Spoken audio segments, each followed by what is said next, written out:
이번 시간은 페이지 221페이지.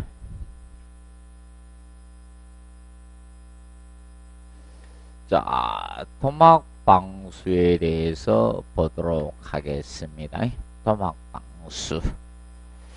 자, 토막방수는 방수도료를 발라서 방수 효과를 가지는 게 토막방수입니다. 그래서 여러분들이 뭐 옥상이나 지하 주차장 바닥 같은 데 색깔 칠해놓은 걸 보셨을 겁니다. 이것이 토막방수에 해당이 됩니다. 그러면 토막방수의 장단점 보시면 특히 장점에서 다른 방수에 비해서 경량 가볍다는 거죠. 경량이라는 점. 그리고 내수성의 내우, 내약품 다 우수하고, 그리고 시공이 간단하고 보수가 용이하다. 3번. 자, 3번은 결과적으로 뭔가 하면 이겁니다. 복잡 부위. 자, 복잡 부위 시공도 용이하다는 거예요. 시공이 용이한 방수가 토막방수가 됩니다. 복잡 부위.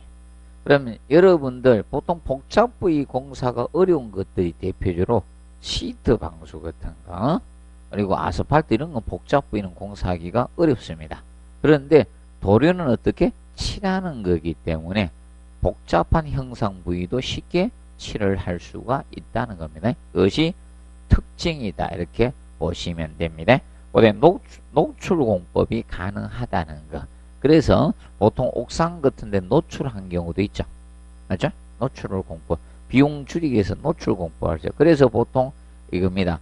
아파트가 이제 노후화돼서 장기 수선 계획에서 이제 방수를 우리가 해야 되겠다는 겁니다. 그럴 때, 자, 위에다가 제일 편한 게 뭔가 하면 이 토막 방수거든요. 다른 방수를 하면 단가가 또 많이 들어가고 비용적인 측면도 증가되지만 공사 길이 오래 걸립니다. 그렇다 보니까 빠른 시간 내에 끝내야 되겠죠. 그리고 이것도 적당해야 되고, 그래서 거의 토막방수 형태로 가고 있는 겁니다. 이렇게 보시면 되고, 그 다음에 넘겨서 단점에서 보시면 자, 우리가 알아두실 것이 이 측면 알아두시면 된다. 여기에 1번에 바탕면에 균질한 방수청 시공이 어렵다는 거. 현장에서 도를 칠하다 보니까 이 두께가 균일할 수가 없거든요. 현장에서 사람이 칠하는데, 야, 칠하면서 롤러로 칠하면서, 야, 두께가 몇 미리로 일정하게 칠할 수는 없죠. 칠하다 보면 두께가 균질해질 수 없다는 이런 문제점을 가지고 있다는 점 간단히 알아두십시오. 그리고 공법적인 측면, 공법은 두 가지가 있다. 코팅 공법이 있고 라이닝 공법 두 가지가 있습니다. 코팅 공법과 라이닝 공법 두 가지 측면이 있다. 그러면 코팅 공법은 단순하게 뭐만 도파한다? 도료만 도파하는 것이 코팅 공법입니다. 그런데 라이닝 공법은 유리섬유나 합성섬유의 망상포. 자, 망상포라는 것은 망으로 된 포 아닙니까? 망상으로 된 포로. 그래서 이것을 망상포가 보강포예요. 망상으로 된 포. 이 보강포를 대어주면서 하는 것이 바로 라이닝 공법이 됩니다.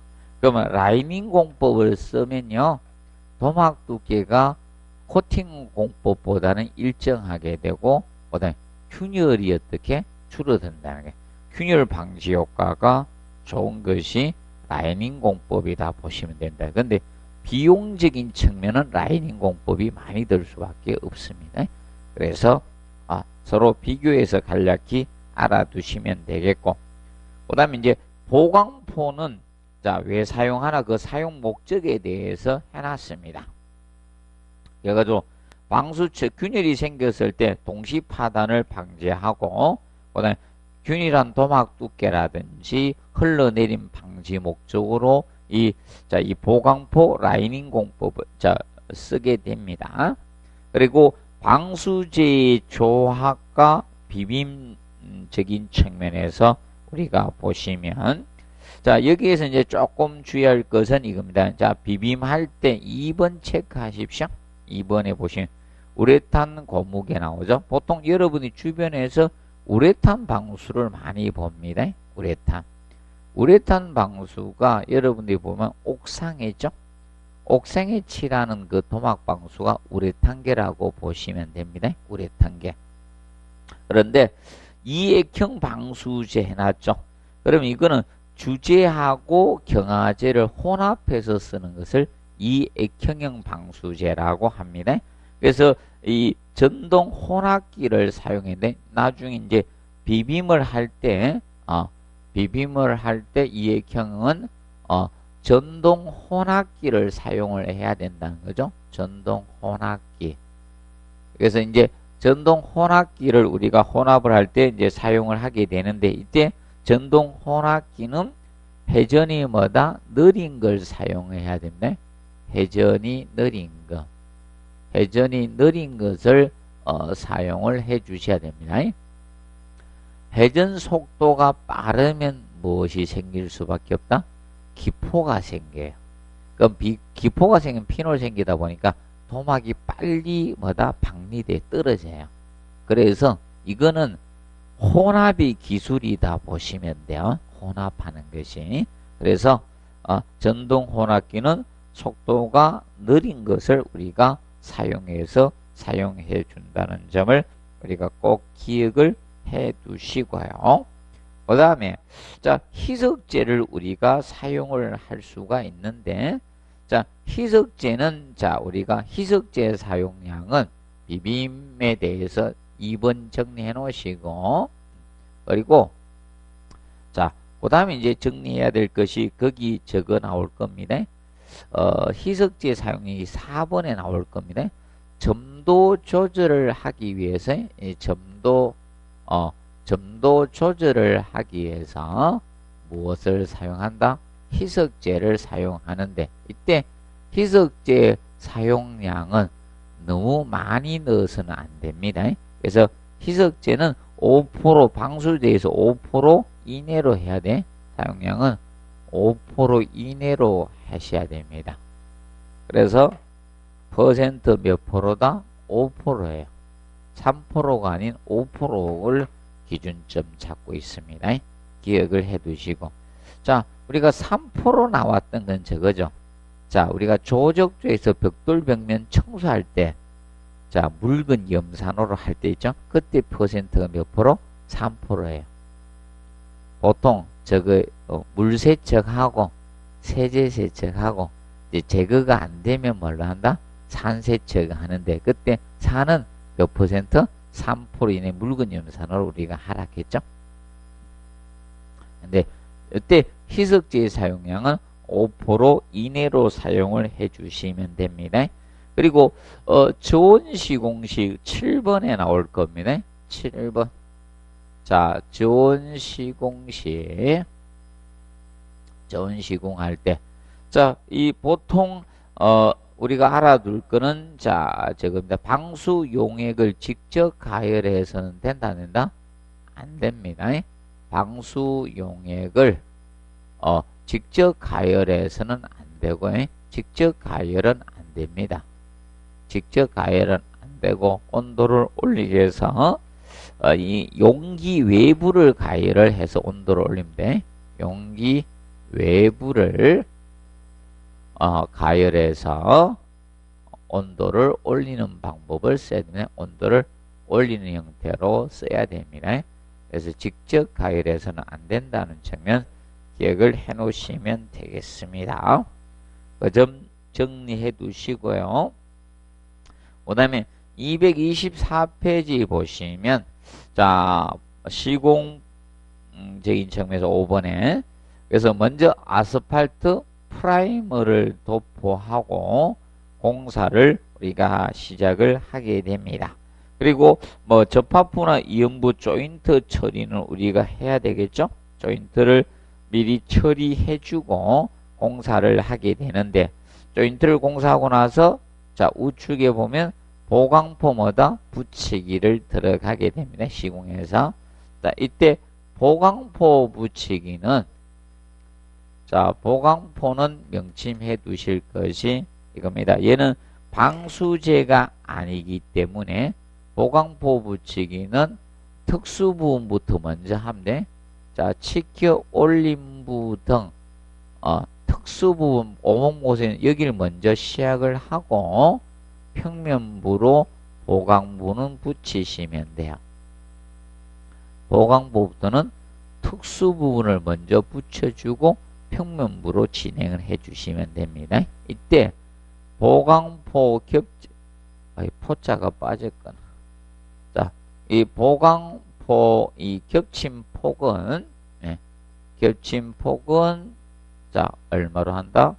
50mm로 하면 돼요. 이거는 방수제가 아니기 때문에 방수제 겹치면 기본 얼마로 가락했어요? 100mm지만 얘는 방수제가 아니기 때문에 보강포 겹친 폭은 50mm, 5cm로 가주시면 되겠습니다. 5cm. 자, 그래서 주의할 것은, 자, 얘 100mm 아니다. 보강포는 방수제 겹치면 하니까 50mm, 50mm. 방수제 겹침하고 헷갈리면 돼. 그래서 그 밑에 보면 225페이지 5번에 방수제 도포하고 혼돈하지 않도록 하시면 됩니다.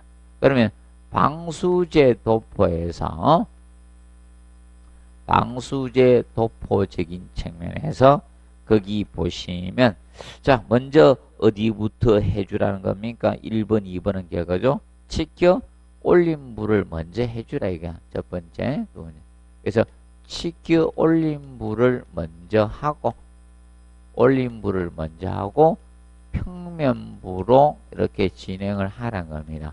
그럼 우리가 보강포도 어디부터 붙이게 계세요? 치켜 올림부 특수부모 해주고 평면으로 진행. 이것도 똑같아. 방수제 도표도 치켜를 먼저 하고 평면부 순으로 해주시면 된다, 이게. 기본적으로 정리를 해 두시고요. 그 다음에 주의할 것은, 그래서 거기 4번에 보시면 해놨죠. 보통 거기 악공정 도포 방향은 악공정에서 도포한 것보다 직교에서 실시하면 됩니다. 도포 방향은,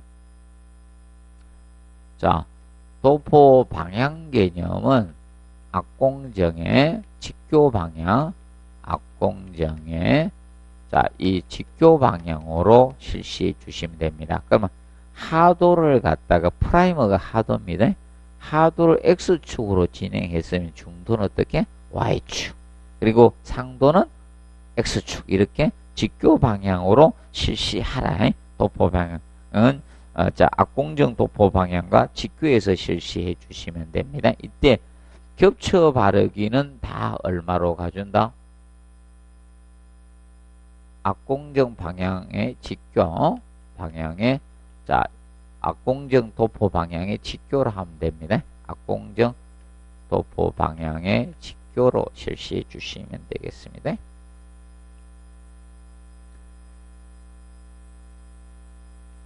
방향의 직교로 실시를 해 주시고, 그리고 우리가 알아두실 거, 겹쳐 바르기는 그래서 이거하고 혼돈이 없도록 해 주시면 됩니다. 그래서 직교에서 실시하면 되겠고, 그 다음에 겹친 폭, 이어 바르기 폭은, 겹친 폭은 100mm입니다. 자, 그래서 보강포 겹친 폭하고 혼돈하지 않도록 하십시오. 보강포 겹친 폭은 얼마고? 50. 그리고 자, 이 방수제 도포 겹친 폭은 100mm가 기준이 됩니다. 그래서 방수제는 거의 모르면 얼마로 간다? 100으로 기본을 갖추시면 돼. 특별한 예외가 아니면 100mm. 이걸 기준 설정해 주시면 되겠습니다. 그 측면을 꼭 봐두시기 바랍니다. 자, 그리고 자, 10번을 보시면 됩니다. 10번에 보시면 고무 아스팔트계 도막방수제의 외벽에 대한 스프레이 시공은 아래에서 어떻게? 위로 가주시면 돼요. 자, 기본 이겁니다. 자, 지붕공사나 방수공사는 어떻게 진행한다? 아래에서 위로 가주시면 되는 게 아래에서 위. 특히 어쩔 수 없이 위에서 아래로 올 수도 있지만 기본은 어떻게? 아래에서 위가 기본이다 이겁니다. 그것을 항상 알아두시면 되겠습니다. 그리고 227페이지 보시면 계량 아스팔트 방수 시트 방수 공사가 나옵니다. 그래서 이 방수 시트는 자 옛날에 두꺼운 거에 시커먼 거인 거 토치램프로 해가 이렇게 붙였던 거 있죠. 거기 계량 아스팔트 시트 방수입니다. 자 계량 아스팔트 시트 방수는 아스팔트 방수가 다층 방수법이니까 복잡다는 거야. 이것을 간편하기 위해서 도입된 것이 무슨 방수? 계량 아스팔트 시트 방수가 되는 겁니다. 방수 시트. 그래서 얘는 명심하세요. 이거는 뭐다? 시트 한 장 가지고 하는 거고요. 아스팔트는 무슨 방수고? 다층 방수법이고. 그래서 명심하세요. 다층 방수법, 방수법. 여러 겹으로 공사하는 것은 뭐만 여러 겹으로 한다? 아스팔트 방수만 다층이에요. 이걸 항상 기억을 해 놓으시면 됩니다. 그래서 계량 아스팔트 시트 방수에서는 1번 체크하십시오. 자, 1번 얘는 뭐로? 토치입니다. 여러분들 불 이렇게 토치 한 번씩 해보셨죠? 토치로. 저 뭐 할 때 토치로 많이 합니까?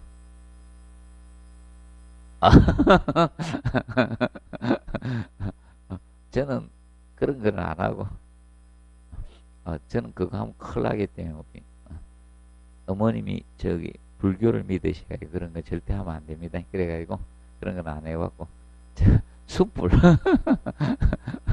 참수도 있죠. 숯불 붙일 때 빨리 붙이려고 하면요 그냥 불비하면 오래 걸리잖아요. 그러면 어떻게 토치로 쫙 그냥 그럼 또 거기 또 토치로 하면 또 탁탁 튀기죠. 수 있죠. 참수 피우려고 하면 탁탁 튀깁니다. 그러면 옆에 있으면 옷 잘못 입고 있으면 다 빵꾸 납니다. 그래서 이 토치로 자 이 뭐에서 가열해서 계량 아주 용융시켜서 자 눌러 붙이는 것이 표준입니다. 얘는 명심하십시오. 뭐 토치로 뭐다 가열해서 용융시켜서 눌러 붙이는 거예요.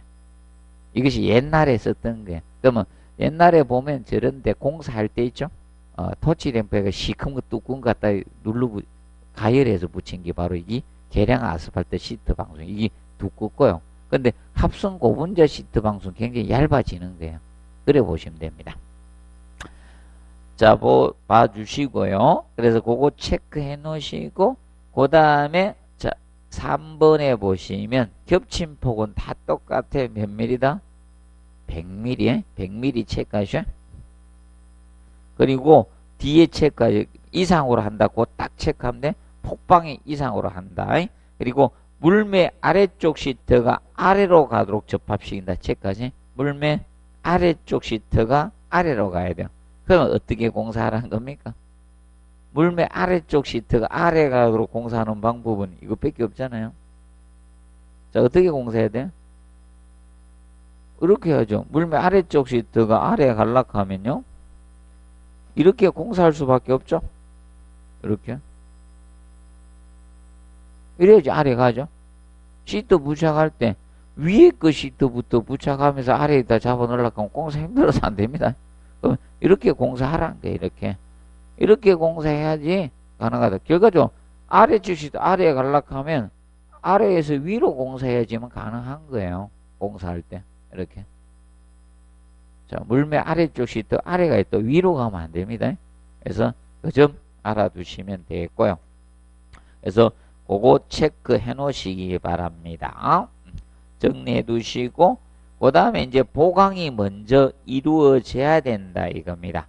그래서 그게 ALC 패널, ALC는 했죠? 경량 기포 콘크리트가 뭐다? ALC라 했겠죠?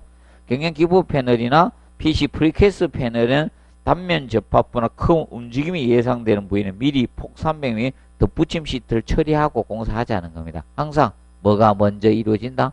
덧붙임, 보강이 먼저 선행이 돼야 된다 이게. 그럼 지금까지 계속 뭐부터 했습니까? 덧붙임, 보강부터 먼저 해야 되죠. 뭐 아스팔트 루핑을 붙이든 뭘 하든 간에 뭐부터 오목모색 특수 부분 같은 데 있죠. 접합부 이런데 보강이 먼저 먼저 선행이 돼야 된다는 겁니다. 선행이 되고 다음 공사가 이루어져야 된다 이겁니다. 그 점을 우리가 정리해 두시고, 그리고 7번 보시면 저겁니다. 계량 아스팔트 시트 미리 계량 재단을 하라는 겁니다. 몇 메다로 재단하라? 2m. 자, 왜 그런가 하면 너무 크면 인간의 키가 한도가 있잖아요. 에이, 키 있는 데서 이렇게 해봤자 2m 이내에 돼야지 적당하죠. 3m짜리 어떻게 됩니까? 뭐 또 뭐 이래 나무 이용하고 뭐 이래 안 됩니다. 키가 안 되니까. 이래 손 뻗어가지고 3m 된 사람들이 과연 몇 명이나 있을까요? 그래서 보통 어느 정도 키만 되면 이래 뻗으면 2m 안 되잖아요. 기본적으로 맞죠? 그래서 2m로 재단하라는 겁니다. 공사가 어느 정도 되도록 체크하시고 2m가 재단되도록 해주시고, 2m 이상 벽에 자 이제 그래서 이제 혹시 그냥 작업을 할 때는 저겁니다. 재단하지 않고 작업할 때는 방수 시트를 붙이는 경우 늘어뜨리는 장치를 이용해서 하라는 겁니다. 이렇게 쭉 늘어뜨리는 장치 이용해서 하는데, 그러면 그때는 위에서 이렇게 부착할 수밖에 없겠죠. 자, 그 다음에 그거 체크하시고, 그 다음에 이제 8번에 보시면 기본적으로 겹치면 다 얼마? 100mm로 해주시면 됩니다. 그런데 높이가 몇 메다 넘을 때 10m가 넘는 벽에서는 10m마다 누름철물 이용해서 고정을 시켜줘야 돼요. 몇 메다마다? 10m마다 누름철물로 고정해줘요. 자, 그러면 얘가 계량 아스팔트 시트는 두께가 어느 정도 있기 때문에 나중에 무게 때문에 얘가 부착해 놔도 떨어질 염려가 높다는 겁니다. 너무 커지면. 그래서 몇 메다마다? 10m마다 누름철물로 고정을 시켜주라는 겁니다.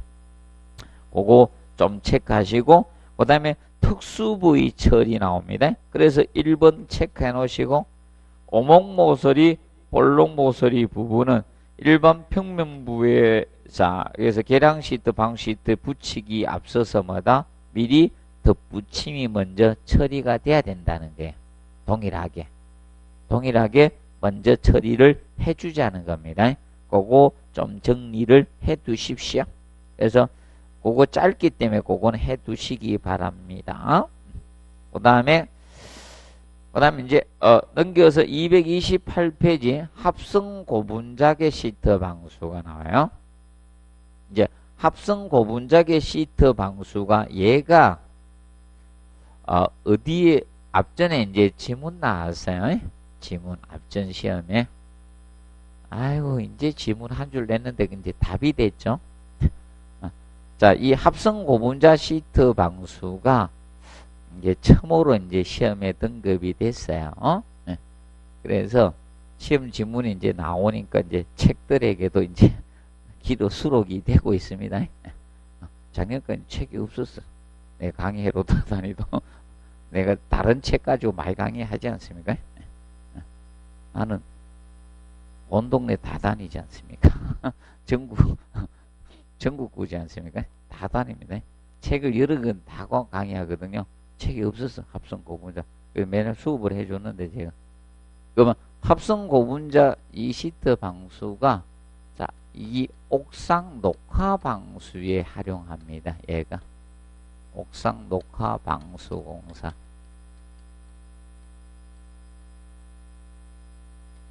공사에 이용되는 방수입니다. 이용되는 게 합성 고분자개 시트 방수입니다. 자, 얘가 왜 옥상 녹화 방수 쪽에 사용되고 있는가 하면 이 방근성이 우수해요. 얘가 가장 방근성이 우수합니다. 방근성이 우수한 것이 방수가 얘입니다. 자, 방근. 자, 뿌리근입니다. 뿌리가 뚫고 들어가는 방지한 성질이 제일 우수하다는 거예요. 방근성. 그럼 콘크리트요. 뿌리가 뚫고 들어가 버립니다. 에이, 여러분들 바위도 다 뚫는데 뿌리가. 맞죠? 바위도 다 뚫어버립니다. 그래서 그 어디입니까? 무슨 식물인가 걔 있잖아요. 걔가 암석을 파쇄해가지고 자갈이나 모래로 만들잖아요. 무슨 잊어먹었네. 하도 옛날에 배워가지고. 그, 무슨 식물이 있는, 그 뭔가 개가 있는데, 개가 암석에 자라면서요, 그걸 파쇄해버립니다. 자꾸 떨어지고 또 들어가고 이렇게 하는 식물도 있죠. 그래서 이 뿌리가 다 뚫고 들어가 버립니다. 그래서 이 옥상 녹화 방수에 합성 고분자 시트 방수 얘가 사용이 되는 겁니다. 그래서 얘는 시트지는 얇은데 미리 밑에다가 이 합성 고분자 시트 방수를 할 때는 밑에다가 저거 다 공사하면서 합니다. 밑에 배수층 만들고 부직포 이런 거 다 되고 이렇게 공사를 합니다. 이 방수 공사를. 그런데 이 합성 고분자 시트 방수가 자 일반적으로 저거잖아요. 공장에서 그럼 시트 방수들은 명심하세요. 시트 방수는 자 전부 다 신축성은 좋아요, 나빠요? 시트 방수들이 신축성은 좋습니다. 시트 방수의 특징이 신축성이 좋아요. 좋다는 특징이 있고, 그 다음에 시트 방수가 어떤 특성을 가지는가 하면요, 공장에서 제품을 생산해 나왔잖아요.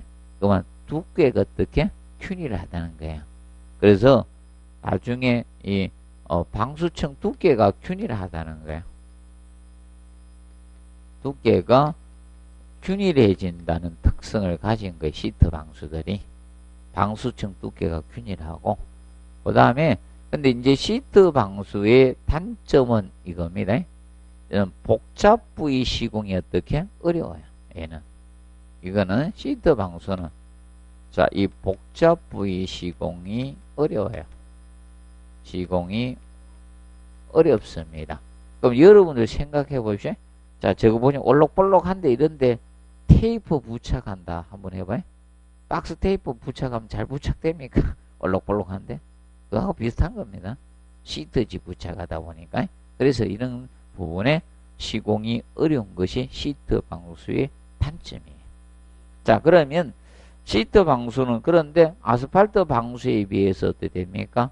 공사 기간을 어떻게 단축할 수 있죠. 얘는 시트 한 층 가지고 하는 거예요. 시트 한 장 가지고 한 층 가지고 방수 효과를 가지는 거예요. 방수 효과를 내는 겁니다. 그래서 다층 방수법이 아니에요. 다층 방수법 개념이 아닙니다. 다층 여러 겹으로 하는 건 누구만 여러 겹을 한다? 아스팔트 방수만 여러 겹으로 공사를 하는 겁니다. 그 측면을 보시고 그러면 228페이지 보시면 그래서 시공을 할 때 프라이머 도포를 먼저 합니다. 자 그럼 시트 방수 바탕은 건조 상태에서 해야 됩니까? 수분 상태에서 해야 돼? 건조 상태에서 해야 돼. 그럼 저 시멘트 계열은 뭐다? 수분 상태에서 하는 것이고요. 그거하고 혼돈하지 않도록 하시고 그 다음에 접착제 도포를 하게 됩니다. 그런데 접착제 도포는 안 해도 되는 시트지도 있습니다. 점창형 방수 시트는 필요가 없습니다. 이미 뒤에 뭐가 불러있다? 접착제가 도포돼서 띠가 부착하는 것도 있습니다. 그런 경우는 필요가 없습니다. 그리고 시트 붙이기 들어가는데 시트 붙이기는 1번을 좀 주의하시면 됩니다. 시트 붙이기는 자 시트 붙이기에서 자 1번에 보시면 자 합성 고무계야 자 합성 고무계야 고무계가 되느냐 수지계냐에 따라서 약간 차이가 있는 겁니다. 뒤쪽에는 합성 수지계하고 두 가지가 나와요. 고무계냐 수지계냐에 따라서 달라집니다. 그래서 고무계의 경우는 우리가 일반 시트 부착하기 전에 고무계는 일반 시트 자 붙이기 전에 미리 해야 됩니다. 붙이기 전에 오목모서리 같은 이제 보강이 먼저 진행이 된다. 그래서 시트 붙여 오목모서리 보강이 먼저 돼야 된다는 거예요.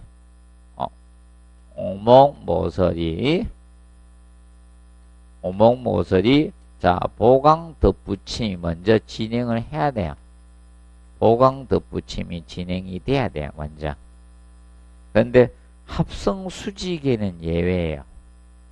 그래서 특별한 게 예예요.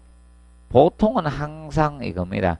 일반부 하기 전에, 평면부, 일반부 하기 전에 미리 뭐를 해야 된다. 그래서 항상 덧붙임이 먼저 진행이 된다겠죠? 근데 수직에만 예외 조건입니다. 그러면 이거는 일반부 시트 붙인 후에, 일반부 시트 붙인 후가 됩니다. 후에 자, 우리가 성형 고정물 붙이면 됩니다. 얘는 성형 고정물 붙임을 하면 돼요. 고정물로 붙이면 됩니다. 그래서 이제 조금 주의를 해 주시면 됩니다. 성형 고정물을 부착하면 됩니다. 자, 그래서 얘만 붙인 후가 돼요. 합성 수직에만. 나머지는 미리 사전에 덧붙임이 먼저 진행을 해야 된다는 거고요. 그래서 조금 주의해 주십시오. 시트 고무게야 뭐에 따라서, 수지개에 따라서 차이가 있다. 수지개가 더 얇아요. 그래서 이런 경우는 성형 고정을 붙이는 것을 나중에 자 처리를 해주게 됩니다. 그래서 봐두도록 해두시기 바랍니다. 자, 그리고 자 7번에 보시면 시트 접합부는 물매 위쪽 시트가 뭐다? 물매 아래쪽 시트 어떻게? 위로 가게 해준다. 말 똑같아. 아까 그거와 똑같은 거죠. 물매 위쪽 시트가 아래쪽, 맞죠? 물매 아래쪽 시트 아래에 있다 하는. 하여튼 통일 좀 하지. 아까 그 말이죠. 이번에는 어떻게 했어요? 물매 위쪽 시트가 어떻게 위로 가게 한다. 아까는 물매 아래쪽 시트가 아래 오게 한다. 맞죠? 똑같은 말이에요. 하여튼 시방서 쓰는 사람이 틀리니까 표현이 다 틀린 거죠. 맞죠? 앞에 쓰신 분하고 여기서 또 틀린 거예요. 사람이. 그러면 같은 사람이 썼으면 통일을 시켜놨을 건데 맞죠? 이건 또 다른 사람이 쓴 거예요. 합성 고분자. 아까 계량합 시트하고 다른 사람이 쓴 거예요. 그러니까. 자, 그 측면에 대해서 우리가 보시면 되겠습니다. 그리고 8번 겹침 폭이 틀려. 접합 폭이. 자, 상호간 접합 폭의 개념이 8번에 있어요. 자, 접합 폭이 보통은 여러분들이 얼마로 간다 했어요? 100mm 였겠죠? 그래서 거기 가항 고무계. 자, 가항이란 것은 고무의 탄성을 중에서 항. 맞죠? 여러분들 항 항 나오잖아요? 거기 저런 데서 항 나오잖아요. 항이, 그래서 이 항을 가한 것을 가항 고무계라고 합니다. 가항 고무계일 때는 자 100mm 기본이 돼 주시면 된다는 겁니다. 그런데 비가항 고무계의 경우는 비가항 고무계는 70mm고요. 그리고 염화 비닐 수지계가 되죠. 염화 비닐 수지계는 이거는 40mm가 되는 거예요. 전용률 예외 70mm 되지만 기본적으로 얘만 달라지는 거예요. 접합폭이. 자, 이 합성 고분자 시트 방수만 겹침폭 접합폭이 다르고 나머지는 모르면 기본 몇 미리? 100mm로 알아두시면 된다는 거네. 100mm. 그래서 얘만 자 접합폭 개념이 달라지고 있다. 그 점 기억을 해두시면 됩니다. 그리고 10번에 보시면 자 방수 칙기 올린 끝부분은 누름천물로 고정한 다음에 실링 재료로 처리를 해 주셔야 돼요. 아니면 끝부분이 자꾸 이렇게 떨어져요. 끝부분은 자꾸 이렇게 떨어지죠. 우리도 보면 테이프 부착하거나 마지막에 자꾸 이렇게 떨어지는 경우 있죠. 그리고 우리도 이 끝부분에 보면 뭐가 자꾸 일어나거든요. 안 좋은 것처럼. 그래서 거기를 끝부분 뭘로 해주고 누름철물입니다. 누름철물로 고정하고 실링용 재료로 처리 마감 딱 해서 들뜨지 않도록 해주자는 겁니다. 봐두시고 그리고 보호 마감을 하는데 그 체크하십시오. 뭐가 합성 고무계 전면적 제곱은 무슨 마감을 표준한다? 도료. 체크해. 도료 마감이 표준입니다. 도료 마감이 표준이다. 봐두시고. 그 다음에 230페이지 보면 무슨 공사? 실링 공사가 나옵니다. 실링 공사. 자, 실링 공사는, 실링은 이걸 실링이라 했겠죠? 재료와 재료 사이가 뭐다? 줄눈인데, 줄눈을 방수 공사 처리하는 게 뭐다? 실링 방수입니다. 실링 공사. 그래서 이제 줄눈의 상태는, 줄눈은 엇갈림이나 단차는 없도록 우리가 해주시면 됩니다. 단차나 엇갈림이 없도록 줄눈을 처리를 해주시면 된다. 그런데 2번 보십시오. 줄눈 바닥의 상태가 워킹 조인트는 뭐다? 움직임이 부여되는 조인트가 뭐다? 워킹 조인트입니다. 그래서 줄눈 바닥에 접착시키지 않는 이면 접착의 줄눈 구조를 해야 됩니다. 그래서 여러분들 이거 필요한 거야.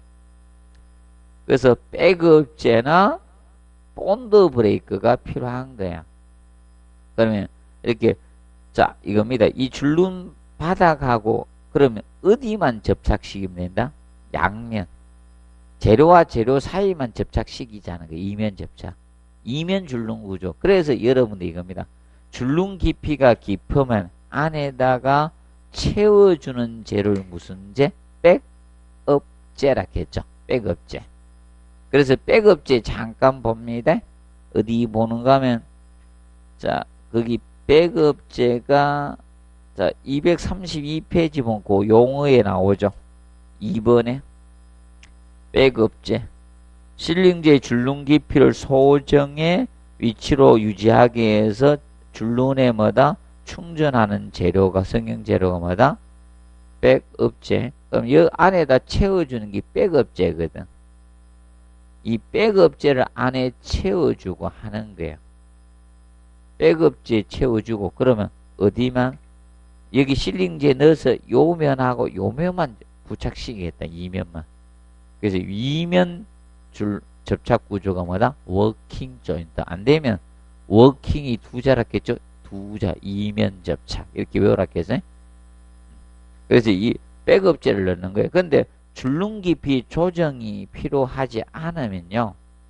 자, 이럴 경우 줄눈 깊이를 조정할 필요가 없잖아요.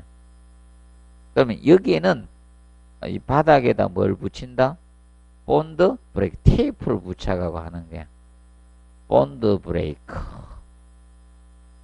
그래서 백업 전에 본드 브레이크를 해놔야지 자 실링제가 요 옆에만 부착이 된다는 게 이면 접착 구조가 되는 겁니다. 그럼 만약에 백업제나 자 무엇을 갖다가 본드 브레이크를 안 해놓으면 무엇이 된다? 2번에 논 워킹 조인트가 되는 거야. 그러면 거의 움직임이 없는 조인트가 뭐다? 논 워킹 조인트. 그래서 몇 면 접착 줄눈 구조다? 3면 접착 줄눈 구조가 되는 거예요. 그럼 얘는요, 백업제나 본드 브레이크를 공사 안 하고 하는 거예요. 이걸 안 하고 하면 3면 접착 구조가 논워킹 조인트가 되는 거예요. 자, 보시고. 그래서 기억을 해 놓으시기 바랍니다. 논워킹 조인트. 그러면 워킹 조인트는 안에 뭐를 공사하고 한다? 백업제나 본드 브레이크를 공사하고 시행을 합니다. 그리고 시공 관리적인 측면, 요거는 시험에 한번 2번은 꼭 공부해놔야 돼. 줄눈 바닥의 상태 있죠. 요거는 공부를 꼭 해놓으십시오. 자, 그리고 이제 시공 관리는 한번 출제를 했었습니다. 기온이 현저하게 낮은 5도씨 이하가 저온입니다. 온도는 고온은 몇 도씨? 30도씨 이상. 구성부지의 표면 온도가 50도씨 이상입니다. 그러면 이상이 붙으면 최소치입니다. 이상은. 최소치고 이하가 붙으면 뭐다? 최대치를 의미합니다. 최대치. 그리고 습도는 85% 이상일 때 시공을 중단하라. 습도 요 가지고 냈던 거예요. 습도 가지고. 자, 그리고 자재 실링제가 있을 거고 프라이머가 있죠. 그리고 백업재 203에 본드 브레이크가 있습니다. 그래서 그게 해놨죠. 백업재 본드 브레이크는 실링제와 접착하지 않고 또한 실링제 성능 저하시키지 않는 것을 우리가 사용을 해 주셔야 됩니다. 이런 재료들은. 그래서 결국적으로 얘들은 사용하는 목적은 뭐 때문에 한다 했어요? 몇면 전륜 구조를 하기 위해서 몇면? 2면 워킹 조인트를 만들기 위해서 백업재나 본드 브레이크를 쓰는 거예요. 자, 그리고 그래서 이제 시공에서 보시면 자, 이제 시공은 재료 및 시공기기 확인하고 공사할 피창면 확인을 해 주시면 돼. 그리고 청소하고 백업재 충전에 본드 브레이크 발음을 합니다. 그러면 둘 중에 하나를 하는 거예요. 둘 중에 하나. 그러면 줄눈 깊이 조정이 필요할 때는 뭘 넣어주고 백업재를 넣어주고 그 다음에 본드 브레이크는 줄눈 깊이 조정이 필요 없을 때 줄눈 바닥에 붙이는 테이프 재료가 뭐다? 본드 브레이크입니다. 둘 중에 하나를 사용을 하는 겁니다. 그리고 마스킹 테이프. 자, 마스킹 테이프라고도 하고 이겁니다. 매스킹 이렇게도 써요. 매스킹.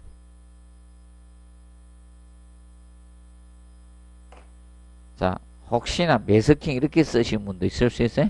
매스킹, 마스킹 테이프. 자, 마스킹 테이프, 매스킹 테이프는 다른 게 아니라 자, 주변에 오염을 방지하기 붙이는 테이프가 뭐다?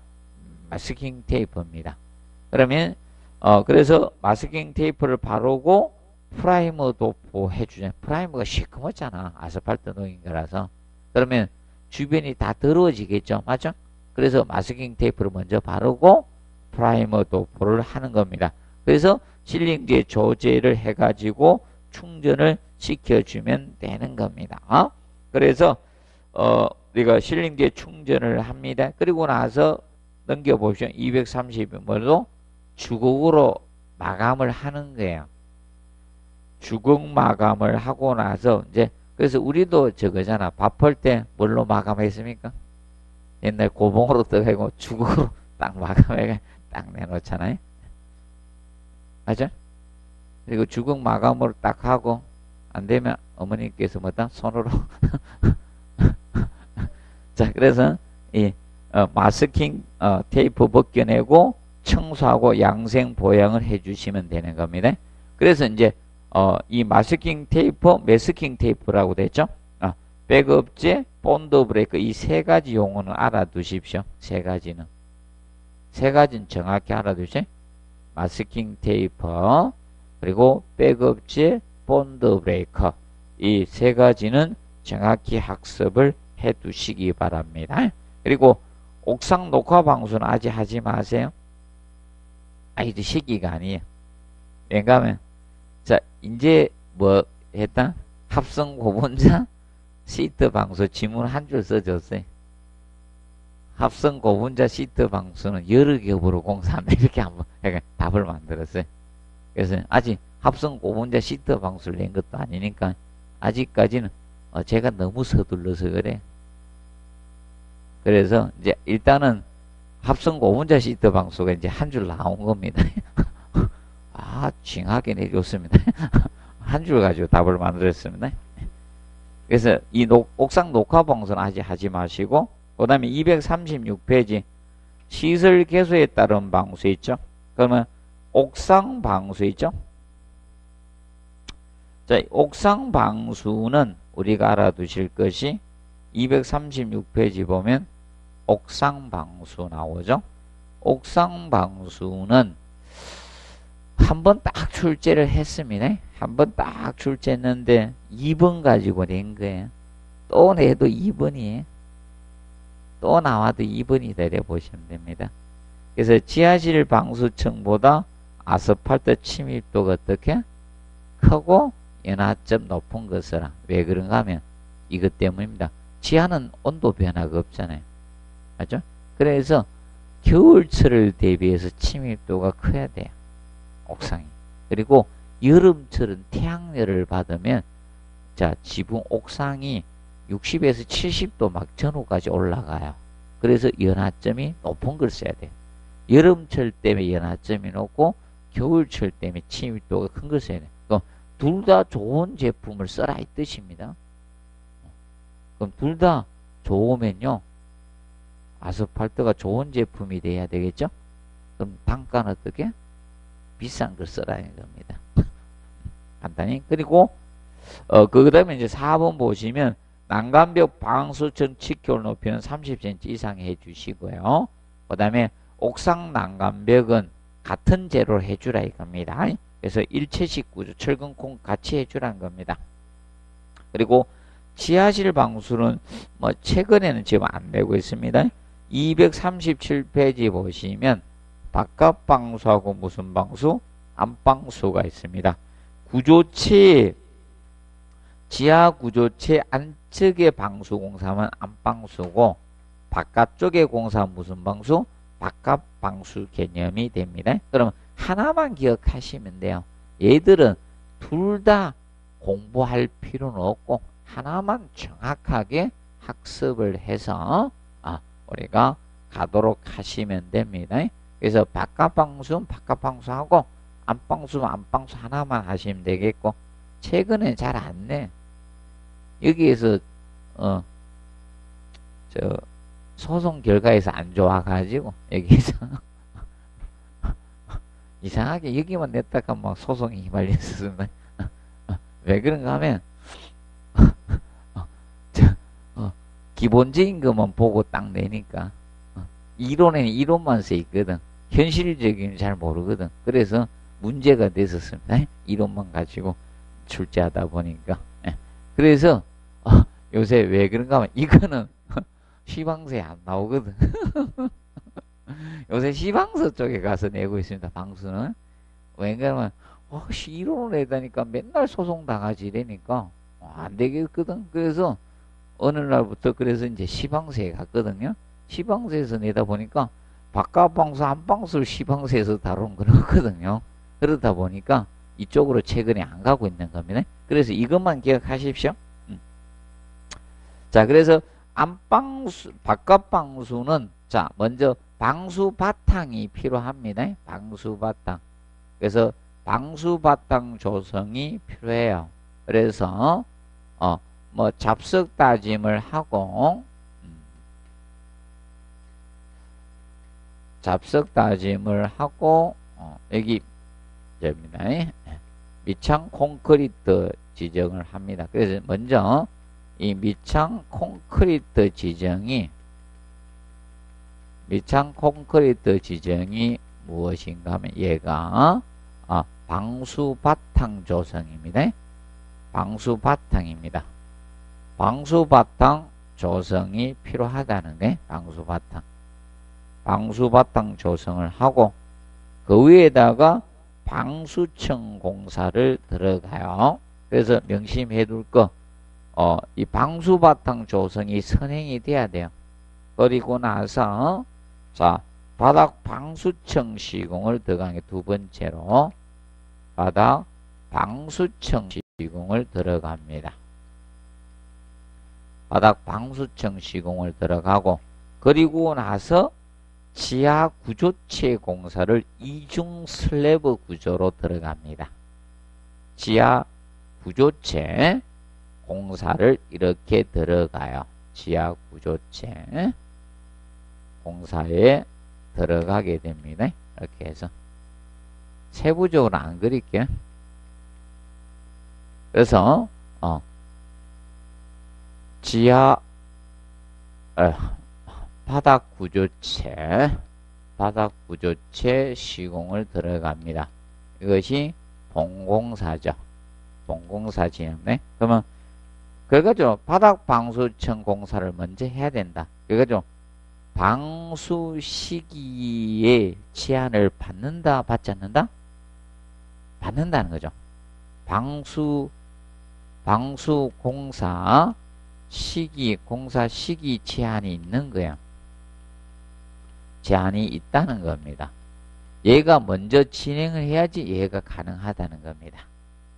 맞죠? 이렇게 하고 그 다음에 일반적으로 벽 구조체 공사가 먼저 하는 게 일반적입니다. 벽을 이중벽 구조 형태로 공사를 들어갑니다. 실제로 이중벽. 여기에서 이중벽이 나오는 거예요. 실제로 공간 쌓기는 여기서만 실제로 공간을 두어서 쌓습니다. 다른 데는 단열재를 잡아 넣는데 여기는 공간을 둬버립니다. 원래 FM 공간 쌓기는 여기서 이루어지는 거예요. 벽의 공간 쌓기가. 그래서 여러분 공간은 바깥쪽 벽이 주벽체라는 게 바로 이거예요. 바깥쪽 벽이 우리 공간 쌓기에서 배웠죠? 바깥쪽 벽을 주벽체로 한다. 이렇게 배웠잖아요. 맞죠? 별도로 정함이 없으면. 맞죠? 그래서 이게 처음 공그래고 이 공간 두고 안에를 벽돌벽으로 쌓습니다. 그래서 이게 네 번째 벽 구조체 시공입니다. 벽 구조체 시공을 이중벽으로 공사를 하는 겁니다. 그러면 여기에서 물이 생기면요, 배수관을 타고 요 밑으로 다 내려오도록 처리해 주는 거예요. 이게 다 내려옵니다. 물이 생기면. 그래서 나중에 여기 배수관 다 묻어둬요. 여기다가 다 배수, 위에는 통기가 묻고요. 공기 통합니다. 그러면 한쪽으로 다 모아가지고 펌프로 다 펌핑해 내고 있는 겁니다. 그래서 지하가 건조한 거예요. 저거야, 안방수 한대, 아이, 지하에서 곰팡이 피고, 아이고, 오늘 비가 올라나, 이러죠. 요새 지하는 건조하기 참 좋습니다. 이렇게 공사해 놓은 데는요. 네. 바깥 방수 해 놓은 데는요, 그거 없습니다. 그래서 지하 구조체 시공하고, 그 다음에, 자, 이겁니다. 벽 방수청 공사 들어가는 게, 벽 방수청 시공을 들어갑니다. 시공을 들어가고, 그리고 여기에다가 자 보호 누름벽돌을 시공을 해주는 게 좋습니다. 왜냐하면 대매우기 할 때 대매우기 할 때 모래를 한삽 한삽 떠나가지고 잘 해줄 것 같아요. 아닙니다. 주변에 흙 있는 거 있잖아요. 돌멩이하고 같이 있는 거 포크레로 확확 미워요. 그럼 방수청 파괴돼서 안 됩니다. 그래서 보호 누름벽 시공해주면 좋은 거예요. 여섯 번째로 보호 누름벽 시공을 해주는 거예요. 여기 막 벽에는 여기 벽 부분을 해주면 돼. 그럼 얘는 할 필요 없어요. 여기는 자 슬래브 쳐가지고 이거 구조체가 눌러주는 역할을 하잖아요. 얘는 보호 누름 별도로 할 필요가 없는 거예요. 벽은 해주면 좋은 겁니다. 이렇게 공사, 이것이 무슨 방수다? 바깥 방수 개념이다. 그래서 공사는 까다롭습니다. 까다롭고 공사비 많이 들어갑니다. 그래서 이건 영구방수로 할 수밖에 없는 거예요. 그럼 대규모 지하실이나 소압이 클 때는 무슨 방수 공사한다? 바깥방수로 공사를 들어가는 겁니다. 그래서 안방수의 경우는 일반 대규모 방수 공사 쓸 수 없는 겁니다. 소규모 지하실 같은데 이런 데만 안방수 형태로 가는 게, 그래서 안방수 해놓으면요 축축해. 비가 올라나 이래 되면 안 좋은 게 바로 그겁니다. 지하에 가면 습기 차고 곰팡이 피는 게 안방수 해놓은데요. 바깥 방수 해놓으면요 곰팡이 안 핍니다. 그래서 이렇게 보시면 돼요. 그래서 비용은 누가 많이 든다? 바깥 방수가 많이 들고요. 큰 수압에 견딜 수가 있는 겁니다. 그리고 보수 공사는 굉장히 어렵습니다. 그래서 거의 영구 방수 형태로 간다. 근데 안방수는 보수 공사가 용이합니다. 근데 그 점을 우리가 알아두시고, 그다음에 방석 공사가 패턴으로 가고 있습니다. 방석 공사가 자 13회 나왔고 패턴으로 계속 내네. 17회 냈고 21회 냈어요. 방석 공사가 방석 습기를 방지하는 공사입니다. 그래서 거기 박판 시트계 방석 자재가 있고, 그래서 박판 시트계가 있고요. 그 다음에 뭐가 있는가? 4번에 신축성 시트계 방석 자재가 있잖아요. 종류가 있는 게 걔들 둘밖에 없잖아요. 그래서 앞전 그거 가지고 냈는데, 그래서 박판 시트계는 뒤에 문장이 다 자재가 붙어요. 뒤에 뭐가 붙는다? 자재란 단어가 붙습니다. 무슨 단어? 자재. 자재가 붙어요. 3번만, 아니, 5번만 3번만 예외예요. 3번 맞구나. 그 239페이지 보면 3번 보십시오. 얘만 외우시면 돼요. 펠트, 아스팔트 필름 방습청 나오죠. 얘만 방습청이라 붙고, 아니 위에 상단에 239배 셋째 줄, 위에 셋째 줄, 위에 셋째 줄 보면 펠트, 아스팔트 필름 방습청 나오죠. 얘만 방습청이 붙고 나머지는 뒤에 뭐가 다 붙는다? 자재, 방습 자재가 뒤에 자재란 단어가 다 붙어요. 자재. 그런데 그 밑에 옵니다. 4번에 신축성 시트계 방습 자재는 비닐 필름 방습지하고 폴리에틸렌 방습청, 그리고 교착성인 플라스틱 아스팔트 방습청, 그리고 방습청 뭐 이런 거 전부 다 얘는 뭐가 안 붙습니까? 자재가 안 붙죠. 방습청 테이프에선 자재가 안 붙고, 그러면 앞에는 뭐가 붙는다? 박판 시트계 방습 자재는 뒤에 자재가 다 붙어요. 몇 번만 외우면 된다? 3번만 외우면 되는 거예요. 3번만. 3번만 외우고 자재가 붙으면 박판 시트계고 얇은 시트계고 얇은 판의 시트계고 그렇게 공부해 놓으시면 됩니다. 그래서 구분 좀 해 두시고요. 그 다음에 243페이지 무슨 방수가 나온다? 간접 방수가 나옵니다. 간접 방수. 이중벽이 있고 방습청 드라이 에리어가 있다. 드라이 에리어가 지하 부분에 방수나 방습 채광 통풍 환기를 목적으로 건조 공간 두는 걸 뭐라 한다? 드라이 에리어라 합니다. 드라이 에리어는 명심해 둘 게 이겁니다. 지하층 깊이만큼 들어가는 거예요. 지하층이 5층까지 있으면 5층 깊이까지 들어가는 거예요. 지하층에도 공기 공급해야 될 거 아닙니까? 지하층에 창이 없으면 문제가 심각해지죠? 모든 걸 기계로 다 넣으려고 하면 기계가 수도되면 지하층에 있는 사람 질식사회가 죽어요. 그래서 자 쉽게 이겁니다. 지하 부분에다가 자 이 앞에다 이 공간을 만들어 놓은 거예요. 지하에다가 지하 부분에다가 이렇게 공간 만들어 놓은 거예요. 이렇게. 그러면 여기 창 두면 창문 열면요.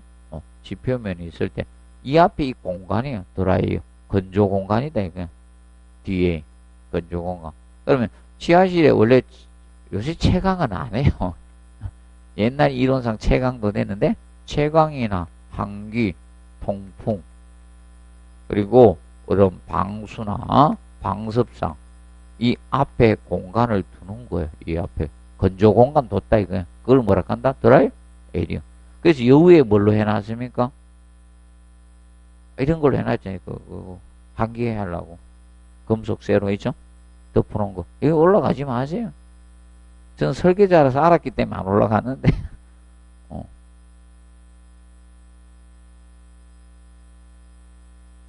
저는 이미 알고 있었습니다. 알고 있기 때문에. 다른 사람 모르고 그게 올라가는 거예요. 아, 요새는 이제 그거 안 올라가대. 옛날에 분당에서 추락한 게 그거잖아요. 밑에 지하층만큼 내려가거든.